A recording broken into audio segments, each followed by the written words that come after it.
Folks here at the White House say this is the most transparent administration in history, and that apparently also applies to Turkey. The news cycle turns from seditious to delicious.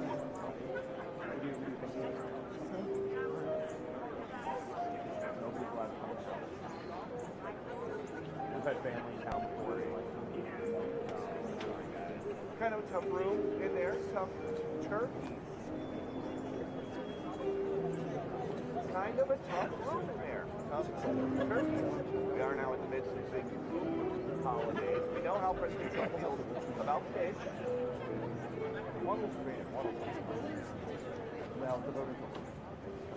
And we know how the president feels about red meat. But what about turkeys? So surprised. Controversial one history. Tough on turkey. Richard Nixon, Patty Hearst, Lago, all got presidential pardons, but none of them got to stay at the fancy Willard Hotel across the street the night before their presidential pardon, like Waddle and Goblin. Head out there. People are running children.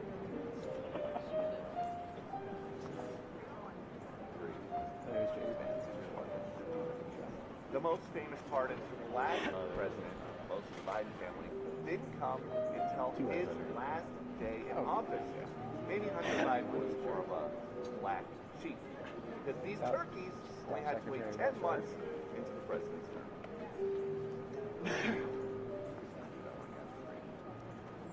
The most famous pardons from the last administration, most of the Biden family, didn't come until the last hours of his last day in office. Maybe Hunter Biden was more of a black sheep, because these turkeys only had to wait 10 months into President Trump's term.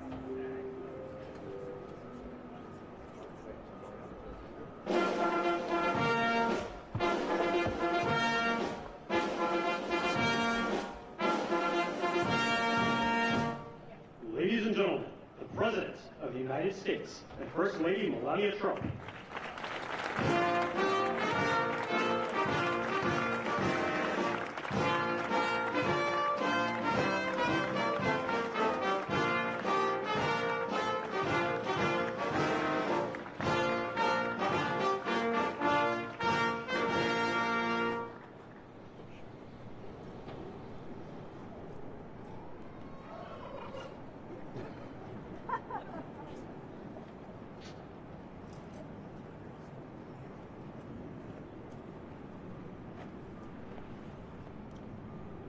Thank you very much, and I hope you like our new beautiful patio with matching stone to the White House. If this were grass today, you'd be sinking into the mud like they've done for many years, and you would be very unhappy. Please, thank you very much. This was a big day. It's a pardon day for a very important beast. On behalf of the First Lady and the entire Trump family, I want to wish all Americans a very, very happy Thanksgiving. It's a great time of the year, and our country is doing really well, economically, like we've never done before. Today, we continue a time-honored American tradition. Well, that's a well-trained turkey. See how happy he is? In a few moments, I will grant a full, absolute, and unconditional presidential pardon to two handsome Thanksgiving turkeys, and this is their lucky day. This is a lucky day for them. But before going any further, I want to make an important announcement, because you remember last year, after a thorough and very rigorous investigation by Pam Bondi and all of the people at the Department of Justice, the FBI, the CIA, the White House Counsel's Office, and the Department of Everything. We have a Department of Everything. You know what that is? I think that's called the White House. Into a terrible situation caused by a man named Sleepy Joe Biden. He used an auto pen last year for the turkey's pardon. So I have the official duty to determine, and I have determined that last year's turkey pardons are totally invalid.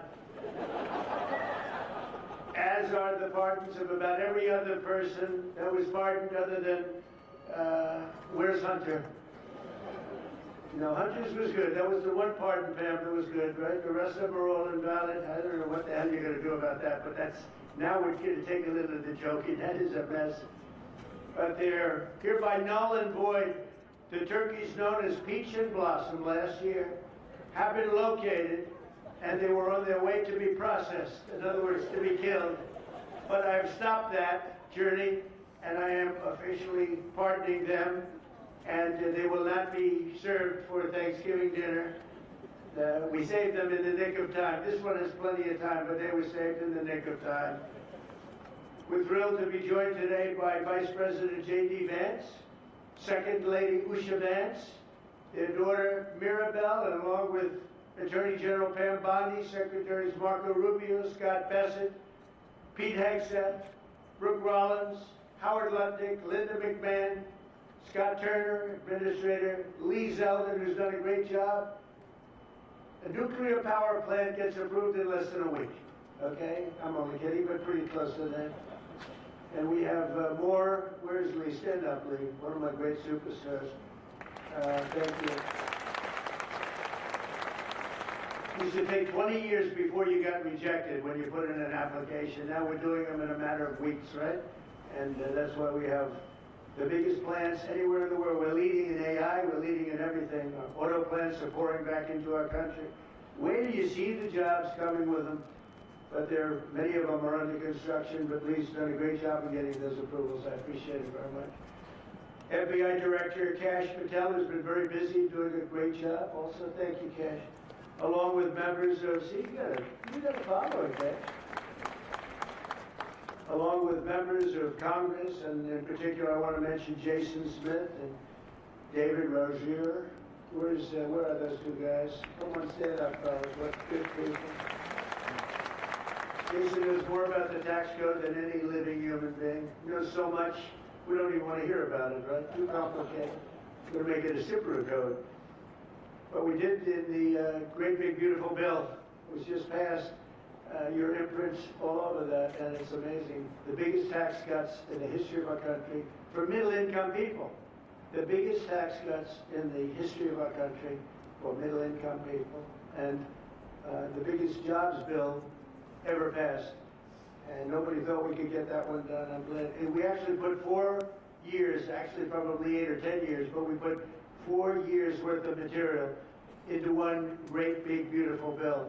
So that worked out very well, and I want to thank everybody for working on it. JD, that was a great, we were going to do it in small bills. We're going to have 18 bills and do it along the process. I'm glad, Scott, that we got it done. Because dealing with these Democrats, I think that was all one shot. But we have it all in one great, big, beautiful bill. Thanks as well to the chairman of the National Turkey Federation and the CEO of Butterball. That's a big deal. Jay Jandren. Where's Jay? Thank you. Stand up, Jay. Thank you very much. Along with his wife, Leslie, and their 3 children, as well as the farmer who raised these 2 magnificent birds, Travis Pittman and Wayne County, North Carolina. I won Wayne County by a lot. That means you had to vote for Trump, I think. I won by 92%. I like Wayne County. They're doing all right, right? And this is like a record-setting turkey that's going to be saved. The turkeys being pardoned today go by the names of Gobble and Waddle. When I first saw their pictures, I thought we should send them, I shouldn't say this. I was going to call them Chuck and Nancy. But then I realized I wouldn't be pardoning them. I would never pardon those 2 people. I wouldn't pardon them. I wouldn't care what Melania told me. Darling, I think it would be a nice thing to do. I won't do it, darling. These are 2 of the largest turkeys ever presented to an American president, over 50 pounds each. It's the largest we've ever had. And those are big turkeys. Are they as good as the normal-sized turkey? Better or as good? Do they tend to be a little fatty, maybe? No, he said no. He knows the turkey business. Anyway, despite their size, Secretary Kennedy has formally certified that these are the first ever Maha turkeys. I don't know if I agree with that. These are Maha. In other words, they could be fat, but they're still Maha. They've been fattened on a steady diet of grass, beef, to allow the smoothies and all of the other things that they've been eating for this occasion. This was a really big occasion.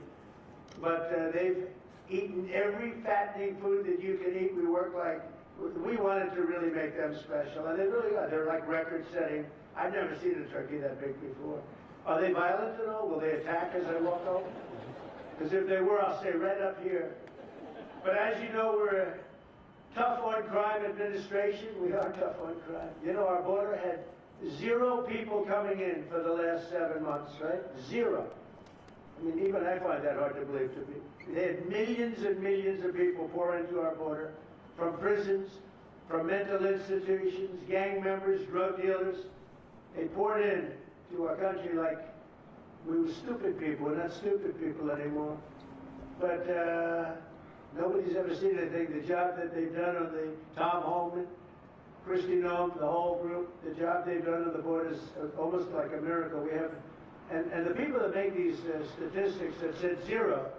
They've said 0 for the last 7 months. I can't, it has to be like a few people got it, but they say 0. And they're radical left Democrats to do the scoring.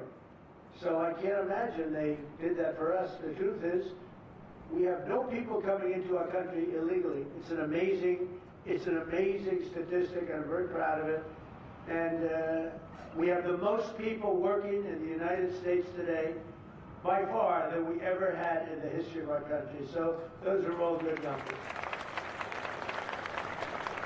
But instead of pardon, some of my more enthusiastic staffers were already drafting the paperwork to ship Gobble and Waddle straight to the terrorist confinement center in El Salvador. And even those birds don't want to be there. You know what I mean? It was a tough.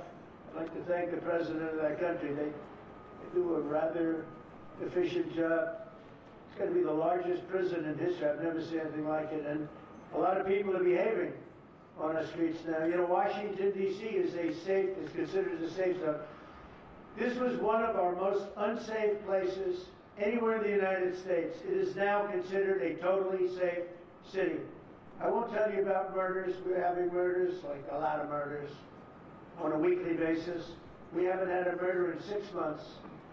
And it doesn't sound good even to say that. We haven't had a murder in 6 months. But when you are averaging 1 and even sometimes 2 a week, and you haven't had 1 in 6 months, you can walk with your family down the middle of any street, go to a restaurant, you won't get in. They're opening new restaurants all over, and it's really been a beautiful thing to see. So Washington, D.C. is now a totally safe city, and a year ago it was a criminal mess. We removed, Pam, 1,700 people, career criminals, and people that came to this city from Venezuela and many other places. They were let out of prisons, and they came here. There were Tren de Aragua, a lot of Tren de Aragua, that's from Venezuela. And we got them all the hell out of our country, or they're in prisons now. And you can walk down any street in Washington, and you're going to be just fine. And I want to thank the National Guard. I want to thank Pete Hegseth. The job you've done here is incredible. And I hear you having the same kind of success in Memphis, Tennessee. We had an even worse situation. And Memphis crime is down 64% in 3 weeks. And by the time you have 4 or 5 weeks, you can have it down almost where there won't be crime. And we could do that in Chicago, by the way, if they would let us. If the mayor was a low IQ person, but he should understand this is a very serious thing. You saw all the crime that took place last night, the night before. The woman with the burning, they burned the woman. They'll be talking about that now. They burned this beautiful woman riding in a train. A man was arrested 72 times. 72 times, think of that. And they'll let him out again. The liberal judges will let him out again. But we're ready to go. You know, we've been moving toward Chicago. We have a governor that thinks it's wonderful that only like 7 people were killed this week. But we are moving toward doing it. We're gonna, if crime gets, it's horrible what's happening in Chicago. We could make Chicago a safe city in a period of 4 weeks In a period of 8 weeks, 9 weeks, 10 weeks, it would be totally safe. And the people of Chicago want us to go there. And if you look at the crime that's taken place in Chicago, in the last 2 weeks, just take a look, it's on the front page of every newspaper. It's out of control. The mayor is incompetent, and the governor is a big fat slob. He ought to invite us in, say, please make Chicago safe. We're going to lose a great city if we don't do it quickly. Make Chicago, we'll do the same thing as we did in D.C., the same thing as we did everywhere we've gone. It's become almost instantly safe. And I want to do it in Chicago. So Governor Pritzker, if you're listening, let's get your act together. Invite us in. We're going to make your place so safe. You're not going to have these crimes that are making the newspapers and the front page of every newspaper and television story, news story. We'll make Chicago a safe place very quickly. I looked at the various cases, granting mercy, discovering that the terrible trauma that everyone's going through. And I had a little bit of a Pritzker joke. I was going to talk about Pritzker in size, but when I talk about Pritzker, I get angry because he's not letting us do the job. So I'm not going to tell my Pritzker joke. They have a very cute little joke, you know. Some speechwriter wrote some joke about his weight. But I would never want to talk about his weight. I don't talk about people being fat. I refuse to talk about the fact that he's a fat slob. I don't mention it. On a more serious note, as we gather around the dinner table, I'd like to lose a few pounds too, by the way. And I'm not going to lose it on Thanksgiving, I can tell you that. Because I'm going to have a turkey, but it's not going to be that one. I hope all Americans will have the chance to enjoy the fellowship of family and friends and renew our faith in God's providence. 1 year ago, we were a dead country 1 year ago. The King of Saudi Arabia said it to me. He said it to me actually 4 months ago when I was in Saudi Arabia, Qatar, UAE. He said, you know, 1 year ago, the United States was a dead country, and now you've got the hottest country anywhere in the world. We're the hottest country. We have $18 trillion being invested as of now. We're not even close to being 1 year. The most ever was $2 trillion for a certain country I won't name during the last administration. In 4 years, they had less than $1 trillion being invested in the country. In 9 months, we have over $18 trillion. It's a number that nobody has ever even thought possible. And that's in building plants and building so many things, investments in our country. Nobody's ever seen anything like it. But we have more people working. We have more people praying. The churches are coming back. I don't know if you've been reading that story, but religion is coming back to America. Some people say, oh, why would you mention that? To me, that's a big deal. And this Thanksgiving, we're also making incredible strides to make America affordable again. Walmart announced that the cost of their standard Thanksgiving meal is 25% lower than just 1 year ago. That's a big deal. According to the USDA, the price of Thanksgiving turkey is down 33% from its Biden era highs. Potatoes are down 13%. Ham is down 15% compared to last Thanksgiving. So we are down to a level that we haven't seen in a long time. Egg prices are down 86% since March, and gasoline will soon be hovering around $2 a gallon. Under our leadership, we passed the largest tax cuts in history, the largest spending cuts in history, the largest regulation cuts in history, and we have fully secured our southern border. I've also ended 8 wars in 9 months, and we're working on that final war. It's not easy, but I don't know. I think we're going to get there. 25,000 soldiers, Ukraine, Russia. In the last month, 25,000 soldiers have died. So I think we're getting very close to a deal. We'll find out. I thought that one would have been gone quicker. We did 8. I thought that would have been an easier one, but I think we're making progress. In less than 1 year, we've accomplished more than most other administrations have accomplished in 8 years. And this is a very special Thanksgiving. We thank God for His many blessings and the great success that this country has seen in this short period of time. We draw strength from the love of family and friends, and we express our undying gratitude for the men and the women of the United States Armed Forces. We love them. We pray that peace and prosperity will continue to bless our land, and together we'll really just keep this great drive going to make America great again. MAGA, I think it's the greatest expression in the history of politics. Make America great again. So once again, Melania, thank you for doing such a great job and being such a great First Lady. And now let's go and give Gobble, Waddle. Waddle, by the way, is missing in action, but that's okay. We'll pretend Waddle is here. The gift that they've been waiting for.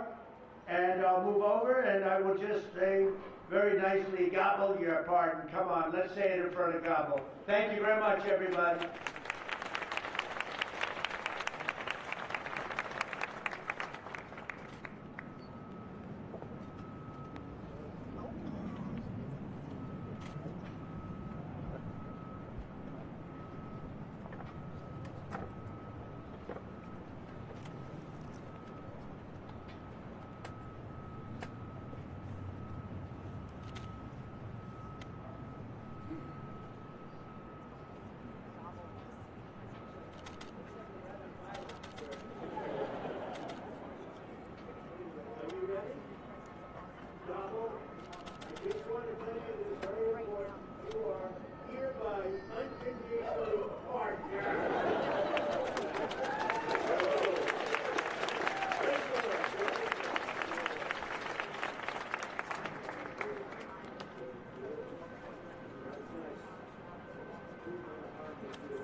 Thank you very much, everybody.